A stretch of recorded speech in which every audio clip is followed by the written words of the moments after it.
The Trump administration is stirring up a significant debate by contemplating direct investments in major defense contractors like Lockheed Martin, a move that breaks with typical peacetime government practice and raises important questions about the future relationship between the U.S. government and private industry.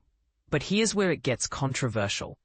Could this strategy blur the essential lines between regulation and ownership, potentially prioritizing financial interests over national security priorities? On August 26, U.S. Commerce Secretary Howard Lutnick openly confirmed that the administration is seriously discussing taking ownership stakes in leading defense firms, including Lockheed Martin, Boeing, and Palantir Technologies. Speaking to CNBC, Lutnick referenced Pentagon officials as sources for these ongoing talks, emphasizing the government's interest in figuring out new ways to finance military equipment acquisitions efficiently. This level of federal involvement is usually reserved for wartime or dire economic circumstances, making this consideration exceptional in the current environment. Lutnick highlighted just how dependent Lockheed Martin is on the U.S. government, pointing out that about 97% of the company's revenue comes from government contracts, effectively making Lockheed Martin an extension of the government itself.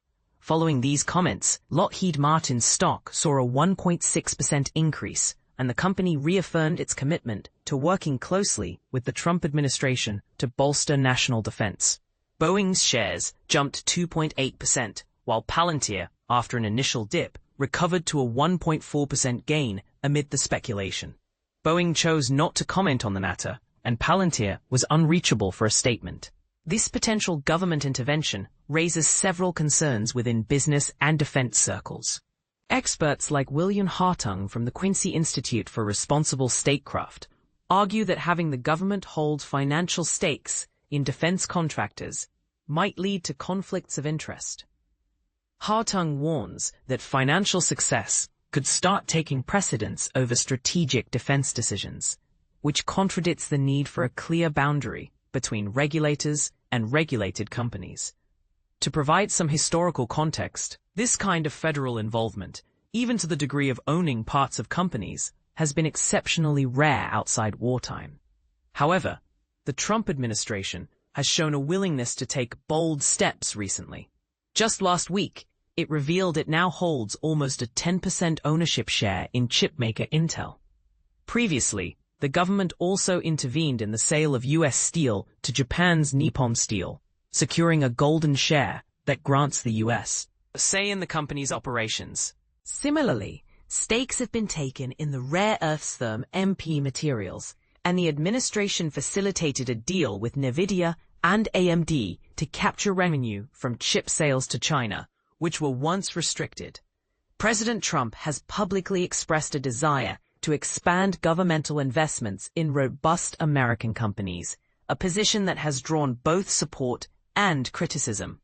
Critics worry that such heavy federal involvement could limit corporate freedom to strategize, dampen the agility of the market, and ultimately impact consumers negatively. Meanwhile, the move has unexpectedly gained bipartisan attention, with progressive figures like Senator Bernie Sanders backing the government's stake in Intel, a fact that underscores the complex political dimensions of this approach. Lutnick further stressed that companies seeking federal help must be willing to negotiate and adapt to new conditions set by the government.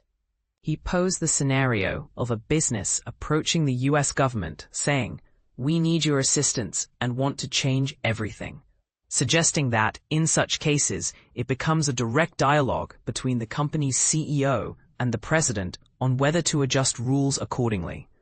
He underscored the principle that if the government is adding fundamental value to a company, it's reasonable for President Trump to prioritize the interests of the American people.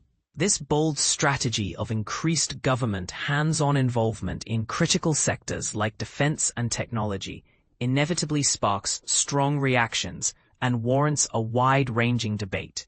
Does this represent the necessary evolution to protect national interests in an increasingly competitive global landscape, or does it risk compromising the independence and innovation that private companies offer?